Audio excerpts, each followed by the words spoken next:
want to give you 7 steps for getting beyond narcissistic relationships. Relationships are challenging, but they're even more challenging if you ever become entangled with a narcissist. Let me give you a short definition of a narcissistic person. This is an individual that is only concerned about their welfare as well as their own identity. Narcissistic people can make you feel like you're going crazy in a sane moment.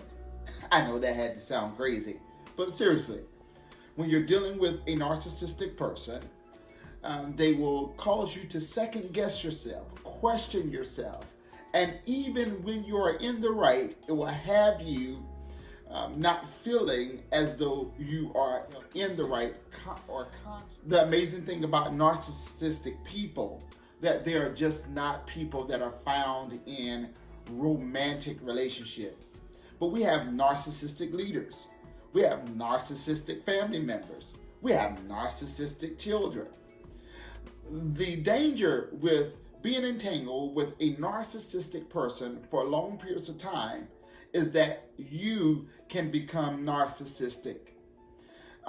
You'll pick up traits and you'll pick up habits from narcissistic people unintentionally because of trying to self-protect yourself. What happens when we're dealing with narcissism is that there are several things that you can do in order to move beyond a narcissistic relationship. When we're moving beyond these relationships, we have to be honest. We have to be honest with what we are encountering, but then we have to have courage in order to move beyond that which we have encountered. It is hard, sometimes it is challenging, but it is doable. But narcissism is dangerous. And you must know, before we talk about the 7 steps, that you cannot heal a person dealing with narcissism. You cannot deliver a person dealing with narcissism. A narcissist has to come into his or her own knowledge of being a narcissist. Now, most of the time, they will never own up to being a narcissist. So the way that narcissistic people come into the knowledge that they have narcissistic ways is through loss. It's that they get to a place of losing so many times relationships, things, and people and community. They lose these things, and those things that have created loss can bring a narcissistic person into the knowledge of creating a better lifestyle or a better way for themselves. So, let's begin with the 7 steps. Narcissistic person. The first thing that you must do is acknowledge within yourself their need to have attention. Some people suffer from attention deficit disorders where they have a need to have attention, and they will go to extreme lengths in order to get your attention. My brothers and sisters, when we're talking about the need to have attention and dealing with narcissism, you must know that narcissism wants to be the center of attraction. It desires to be having all eyes on them. So when you acknowledge that this person has tendencies of self-centeredness, that they have ways within themselves that warrant and desire more attention than natural affection, then that should communicate to you a deficiency. So you must be able to acknowledge and admit. Now, please note that I did not say confront. See, many people, they want to acknowledge and then they confront. Well, if you're dealing with a narcissistic person that desires attention, every time you confront, your confrontation gives them the attention that they've been desiring, even if it's negative. You cannot help a narcissistic person by continuing to give them the same level of access that you've been giving them before you recognize they were narcissistic. The second thing is that you must see that it is an unhealthy relationship. Meaning that if you can no longer think, and I'm not just saying think of great ideas. I'm talking about when you are engaging in conversation, when you are dialoguing with a narcissistic person, and you lose consciousness of self-value, and you no longer see your self-worth, and you now just give everything you have, all of your being, your entire totality of existence into the life of the other person, you then may be the product of a narcissistic relationship. On that, so in step 2, you got to be willing to always see self-value. Self-value is not dealing with self-righteousness or arrogance or pride, but you got to realize that in relationship, two parties that come together in relationship both have value. See, in relationship, it is not 1 + 1 = 2. It is really 1 × 1 = 1.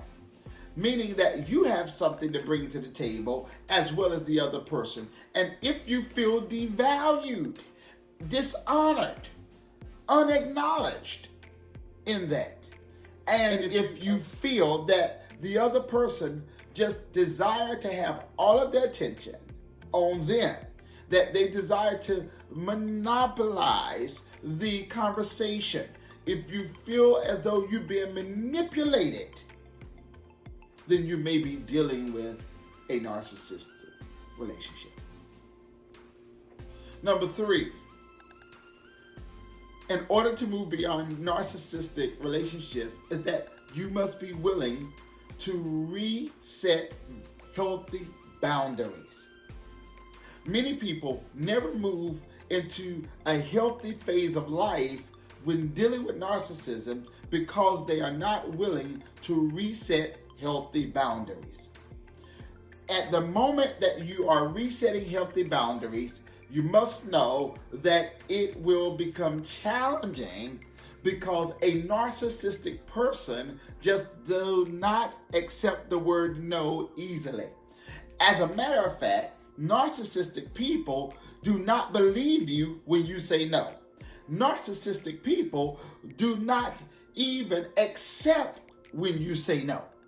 So it is going to require a lot of discipline in order for you to stand strong and affirmative in setting new boundaries that are healthy for you.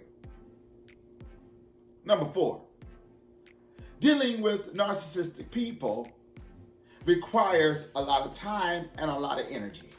So when you are moving beyond narcissistic relationships, you have to not grant as much access that you have granted before, meaning time and attention. That in order for you to be healthy and move forward with a healthy lifestyle, you cannot continue to give the narcissistic person the amount of time and attention that you were giving them before you recognized that they had narcissistic tendencies. Number 5. When you are dealing with a narcissistic person, you cannot apologize for your decision to be healthy. Healthy means a healthy state of mind. Healthy means a stability emotionally. Narcissistic people are so attention driven that they will give no care or concern to your health or your well-being or your welfare. They are not concerned with how you feel. When you're dealing with a narcissistic person, in order to have a better lifestyle, you've got to understand narcissistic ways. Okay? Number 6, narcissistic people will punish you for making decisions that affect them. So narcissistic people can invite you into a conversation only to tell you how wrong you are in the conversation. Have you ever had that happen?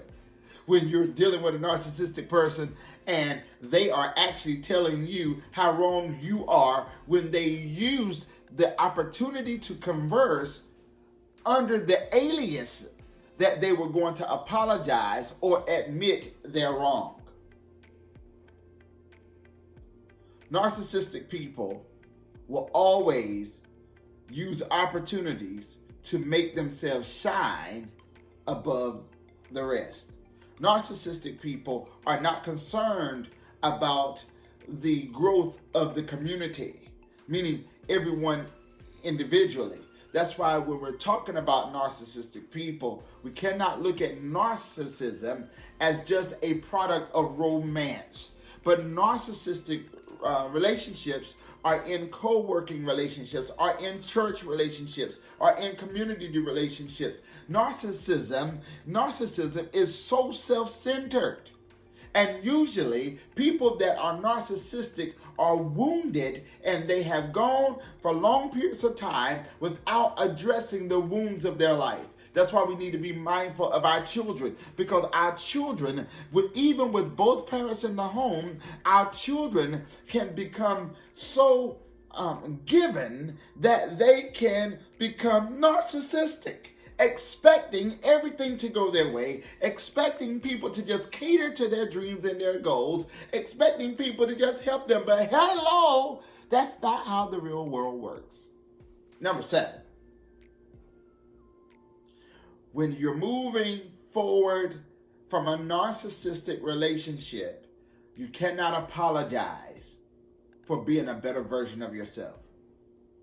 There are too many people that make the decision to be better, but then they spend simultaneously the same amount of time apologizing to the individual. When you are trying to move forward in your life and make yourself better, you do not have time to go back and try to apologize to a narcissistic person. Let me tell you why. Because a narcissistic person, what do they desire? They desire time and attention, and they don't care how you give it to them. And narcissistic people will study your behavior and your patterns. And what they will do, man of God, what they will do, woman of God, is that they will wait for the premium moment in conversation to make you like they are. To say, ooh, you do the same thing that I do. Or you say the same thing that I say. Or you get angry like I get angry. Narcissistic people will never value you for who you are because they're trying to use your weaknesses to value themselves. When we're dealing with narcissism, you got to know that it is everywhere. But if you're going to help a narcissistic person, and you are in relationship with a narcissistic person, to help them does not happen by having conversation with them. Helping a narcissistic person comes when you decide to be healthy. When you make a decision to be honest. When you come to grips with there is a better version of yourself. When we're dealing with narcissism, let me give you a biblical example. All right, let's start with the Sadducees, the group of the Sadducees and the Pharisees. And let's look at Jesus.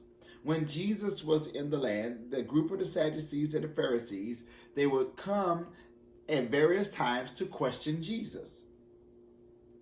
And the Bible would say in various times that they would question him to see if they could trick him. See, narcissistic people will play mind games and emotional games. I don't want you to continue to see narcissism as just an individual, but narcissism can also be systematic. When we're dealing with narcissism, it is your responsibility to recognize when you are in a narcissistic relationship. Now, I will not sit here and say that you should abandon all relationships, but maybe you should start with some counseling. Find someone that can hear you, hear your position, and preferably they can give you some discourse on how to move forward in your life. Or even in the situation, people. Because narcissistic relationships are tough. They are difficult. Why? Because you can be abused mentally and emotionally. And if no one's ever told you, emotional and mental abuse are even more tough and more difficult than physical abuse. When you are dealing with a narcissistic person, stop arguing with a narcissistic person. The argument is a drawing tool to draw you in to persecute you. You cannot argue with a person that is narcissistic. So, do not fall into the trap of trying to prove a narcissistic person wrong. That is a part of narcissism. You don't want to be found in that type of conversation. You got to get to a place to where you are protecting yourself emotionally, protecting yourself psychologically. Why? Because you cannot win an argument with a narcissistic person. Because the goal of narcissistic people is to get your attention and to manipulate your emotions to control you mentally so that they can continue to have the access that they desire with you. Today, I want you to know that you can live beyond narcissism. I tell you that you should seek to be a better person. Narcissistic people, sometimes, they dominate conversation. You know, I'm thinking right now, I remember a time in my life when I was married so many years ago, and I was a poor communicator. How many of you have ever been in those relationships where you wanted everyone to hear you efficiently? You wanted everyone to interpret you well, but you was poor at communicating yourself. My brothers and sisters, when we're talking about narcissism, make sure that you don't become the type of person where you are monopolizing conversations, you are monopolizing moments so that you can put all the attention on yourself. You could be a better version of yourself. Because I was a poor communicator, and let me tell you what that meant for me. I did not know how to say what I meant and meant what I said, because I didn't have enough vocabulary. You know, And then I was a poor listener. I would listen for key words and not whole statements. So have you ever had a conversation with someone and before they can hear your entire thought, they were already processing their answer and their response because of key words that you used in your statement? See, I was a poor communicator. I used to do that. What I'm telling you is that even when you're dealing with narcissistic people and they draw you into a conversation, sometimes, most of the time, they're listening for key words and not entire statements. And when you make up in your mind that you desire to have emotional peace, you will govern your life accordingly. So, do not allow narcissism to steal your life. Do not allow narcissism to rob you of happiness. And do not allow narcissism to dictate to you a new personality. Make sure you click the link below. Subscribe to the channel. Why? Because we're better than this. Have a great day. Until the next broadcast. Shalom.